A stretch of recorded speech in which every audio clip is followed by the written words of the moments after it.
गौतम बुद्ध 563 ईसा पूर्व 483 ईसा पूर्व को महात्मा बुद्ध, भगवान बुद्ध, सिद्धार्थ व शाक्यमुनि नाम से भी जाना जाता है। वह श्रमण थे जिनकी शिक्षाओं पर बौद्ध धर्म का प्रचलन हुआ। उनका जन्म लुम्बिनी में क्षत्रिय शाक्य कुल के राजा शुद्धोधन के घर में हुआ था। उनकी मां का नाम महामाया था, जो कोलीय वंश से थीं, जिनका इनके जन्म के 7 दिन बाद निधन हुआ। उनका पालन महारानी की छोटी सगी बहन महाप्रजापति गौतमी ने किया। सिद्धार्थ विवाहोपरांत एकमात्र प्रथम नवजात शिशु राहुल और धर्मपत्नी यशोधरा को त्याग कर संसार को जरा, मरण, दुखों से मुक्ति दिलाने के मार्ग एवं सत्य दिव्य ज्ञान की खोज में रात्रि में राजपाट का मोह त्याग कर वन की ओर चले गए। वर्षों की कठोर साधना के पश्चात बोध गया, बिहार में बोधि वृक्ष के नीचे उन्हें ज्ञान की प्राप्ति हुई और वे सिद्धार्थ गौतम से भगवान बुद्ध बन गए। जन्म तथा बाल्यकाल उनका जन्म शाक्य गणराज्य की तत्कालीन राजधानी कपिलवस्तु के निकट लुम्बिनी में हुआ था, जो नेपाल में है।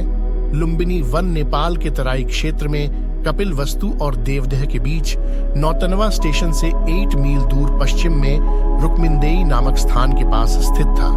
कपिलवस्तु की महारानी महामाया देवी के अपने नैहर देवदह जाते हुए रास्ते में प्रसव पीड़ा हुई और वहीं उन्होंने एक बालक को जन्म दिया। शिशु का नाम सिद्धार्थ रखा गया। गौतम गोत्र में जन्म लेने के कारण वे गौतम भी कहलाए। क्षत्रिय राजा शुद्धोधन उनके पिता थे। परंपरागत कथा के अनुसार सिद्धार्थ की माता का उनके जन्म के 7 दिन बाद निधन हो गया था। उनका पालन पोषण उनकी मौसी और शुद्धोधन की दूसरी रानी महाप्रजावती गौतमी ने किया। शिशु का नाम सिद्धार्थ दिया गया, जिसका अर्थ है वह जो सिद्धि प्राप्ति के लिए जन्मा हो। जन्म समारोह के दौरान साधु दृष्टा आसित ने अपने पहाड़ के निवास से घोषणा की, बच्चा या तो एक महान राजा या एक महान पवित्र पथ प्रदर्शक बनेगा। शुद्धोधन ने 5वें दिन एक नामकरण समारोह आयोजित किया और 8 ब्राह्मण विद्वानों को भविष्य पढ़ने के लिए आमंत्रित किया। सभी ने एक सी दोहरी भविष्यवाणी की कि बच्चा या तो एक महान राजा या एक महान पवित्र आदमी बनेगा।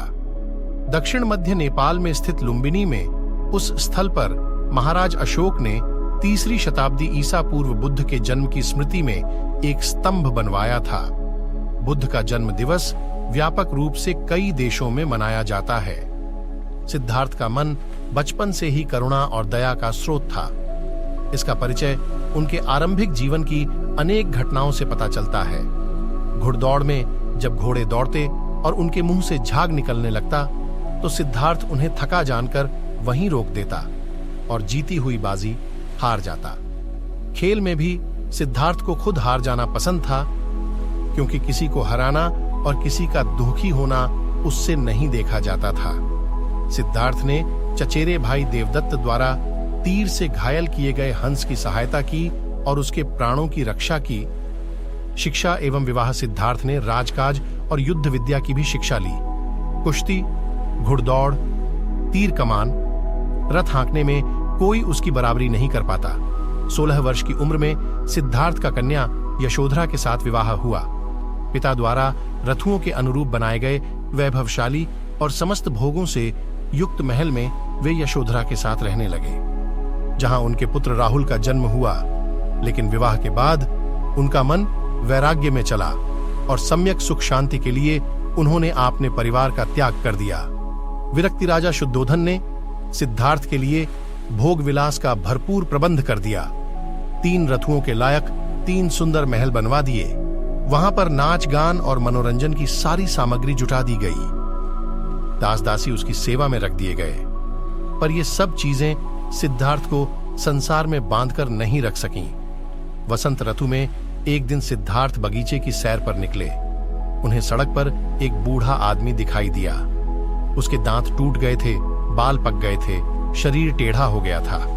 हाथ में लाठी पकड़े धीरे धीरे कांपता हुआ वह सड़क पर चल रहा था। दूसरी बार कुमार जब बगीचे की सैर को निकला तो उसकी आंखों के आगे एक रोगी आ गया। उसकी सांस तेजी से चल रही थी, कंधे ढीले पड़ गए थे, बाहें सूख गई थीं, पेट फूल गया था, चेहरा पीला पड़ गया था। दूसरे के सहारे वह बड़ी मुश्किल से चल पा रहा था। तीसरी बार सिद्धार्थ को एक अर्थी मिली। 4 आदमी उसे उठाकर ले जा रहे थे। पीछे पीछे बहुत से लोग थे। कोई रो रहा था, कोई छाती पीट रहा था, कोई अपने बाल नोच रहा था। इन दृश्यों ने सिद्धार्थ को बहुत विचलित किया। उन्होंने सोचा कि धिक्कार है जवानी को, जो जीवन को सोख लेती है। धिक्कार है स्वास्थ्य को, जो शरीर को नष्ट कर देता है। धिक्कार है जीवन को, जो इतनी जल्दी अपना अध्याय पूरा कर देता है। क्या बुढ़ापा, बीमारी और मौत सदा इसी तरह होती रहेगी सौम्य? चौथी बार कुमार बगीचे की सैर को निकला तो उसे एक सन्यासी दिखाई पड़ा। संसार की सारी भावनाओं और कामनाओं से मुक्त प्रसन्न चित्त सन्यासी ने सिद्धार्थ को आकृष्ट किया। महाभिनिष्क्रमण।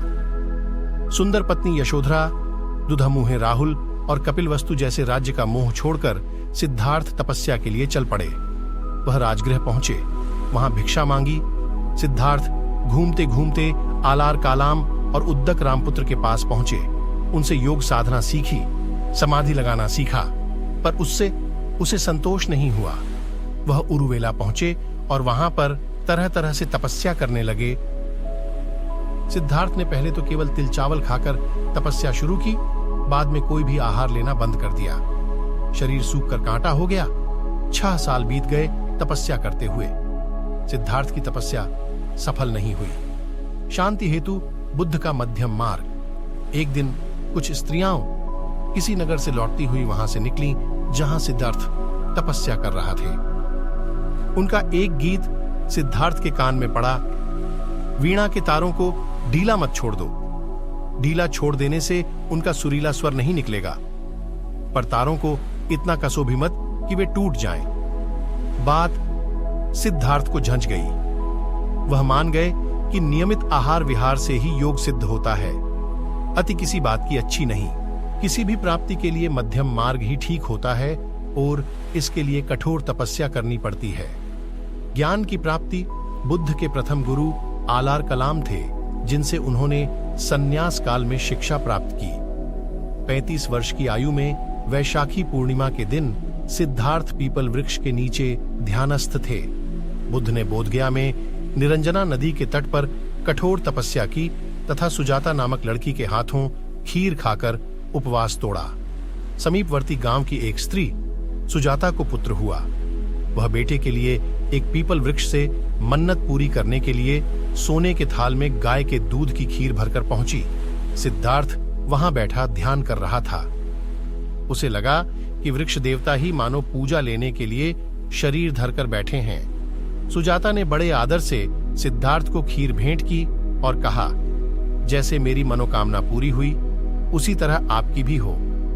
उसी रात को ध्यान लगाने पर सिद्धार्थ की साधना सफल हुई। उसे सच्चा बोध हुआ। तभी से सिद्धार्थ बुद्ध कहलाए। जिस पीपल वृक्ष के नीचे सिद्धार्थ को बोध मिला वह बोधि वृक्ष कहलाया और गया का समीपवर्ती वह स्थान बोध गया। धर्म चक्र प्रवर्तन वे 80 वर्ष की उम्र तक अपने धर्म का संस्कृत के बजाय उस समय की सीधी सरल लोक भाषा पाली में प्रचार करते रहे। उनके सीधे सरल धर्म की लोकप्रियता तेजी से बढ़ने लगी। 4 सप्ताह तक बोधि वृक्ष के नीचे रहकर धर्म के स्वरूप का चिंतन करने के बाद बुद्ध धर्म का उपदेश करने निकल पड़े। आषाढ़ की पूर्णिमा को वे काशी के पास मृगदाव, वर्तमान में सारनाथ पहुंचे। वहीं पर उन्होंने सर्वप्रथम धर्मोपदेश दिया और प्रथम 5 मित्रों को अपना अनुयायी बनाया और फिर उन्हें धर्म प्रचार करने के लिए भेज दिया। महाप्रजापति गौतमी, बुद्ध की विमाता, को सर्वप्रथम बौद्ध संघ में प्रवेश मिला। आनंद बुद्ध का प्रिय शिष्य था। बुद्ध आनंद को ही संबोधित करके अपने उपदेश देते थे। महापरिनिर्वाण पाली सिद्धांत के महापरिनिर्वाण सुत्त के अनुसार 80 वर्ष की आयु में बुद्ध ने घोषणा की कि वे जल्द ही परिनिर्वाण के लिए रवाना होंगे। बुद्ध ने अपना आखिरी भोजन, जिसे उन्होंने कुंडा नामक एक लोहार से एक भेंट के रूप में प्राप्त किया था, ग्रहण लिया, जिसके कारण वे गंभीर रूप से बीमार पड़ गए। बुद्ध ने अपने शिष्य आनंद को निर्देश दिया कि वह कुंडा को समझाए कि उसने कोई गलती नहीं की है। उन्होंने कहा कि यह भोजन अतुल्य है। उपदेश भगवान बुद्ध ने लोगों को मध्यम मार्ग का उपदेश किया। उन्होंने दुख, उसके कारण और निवारण के लिए अष्टांगिक मार्ग सुझाया। उन्होंने अहिंसा पर बहुत जोर दिया है। उन्होंने यज्ञ और पशु बलि की निंदा की। बुद्ध के उपदेशों का सार इस प्रकार है। आर्य सत्य 4 हैं। 1 दुख, संसार में दुख है। 2 समुदय, दुख के कारण है। 3 निरोध, दुख के निवारण है। 4 मार्ग, निवारण के लिए अष्टांगिक मार्ग हैं। आर्य अष्टांग मार्ग बौद्ध धर्म के अनुसार चौथे आर्य सत्य का आर्य अष्टांग मार्ग है, दुख निरोध पाने का रास्ता। गौतम बुद्ध कहते थे कि 4 आर्य सत्य की सत्यता का निश्चय करने के लिए इस मार्ग का अनुसरण करना चाहिए। सम्यक दृष्टि, 4 आर्य सत्य में विश्वास करना सम्यक संकल्प, मानसिक और नैतिक विकास की प्रतिज्ञा करना सम्यक वाक, हानिकारक बातें और झूठ न बोलना सम्यक कर्म, हानिकारक कर्म न करना सम्यक जीविका, कोई भी स्पष्टतः या अस्पष्टतः हानिकारक व्यापार न करना सम्यक प्रयास, अपने आप सुधरने की कोशिश करना सम्यक स्मृति, स्पष्ट ज्ञान से देखने की मानसिक योग्यता पाने की कोशिश करना सम्यक समाधि, निर्वाण पाना और स्वयं का गायब होना। कुछ लोग आर्य अष्टांग मार्ग को पथ की तरह समझते हैं जिसमें आगे बढ़ने के लिए पिछले के स्तर को पाना आवश्यक है, और लोगों को लगता है कि इस मार्ग के स्तर सब साथ साथ पाए जाते हैं। मार्ग को 3 हिस्सों में वर्गीकृत किया जाता है, प्रज्ञाशील और समाधि। बौद्ध धर्म एवं संघ बुद्ध के धर्म प्रचार से भिक्षुओं की संख्या बढ़ने लगी। बड़े बड़े राजा महाराजा भी उनके शिष्य बनने लगे। शुद्धोधन और राहुल ने भी बौद्ध धर्म की दीक्षा ली। भिक्षुओं की संख्या बहुत बढ़ने पर बौद्ध संघ की स्थापना की गई। बाद में लोगों के आग्रह पर बुद्ध ने स्त्रियों को भी संघ में ले लेने के लिए अनुमति दे दी, यद्यपि इसे उन्होंने उतना अच्छा नहीं माना। भगवान बुद्ध ने बहुजन हिताय लोक कल्याण के लिए अपने धर्म का देश विदेश में प्रचार करने के लिए भिक्षुओं को इधर उधर भेजा। अशोक आदि सम्राटों ने भी विदेशों में बौद्ध धर्म के प्रचार में अपनी अहम भूमिका निभाई। मौर्य काल तक आते आते भारत से निकलकर बौद्ध धर्म चीन, Japan, Korea, Mongolia, Burma, Thailand, Hind, चीन, श्रीलंका आदि में फैल चुका था। इन देशों में बौद्ध धर्म बहुसंख्यक धर्म है।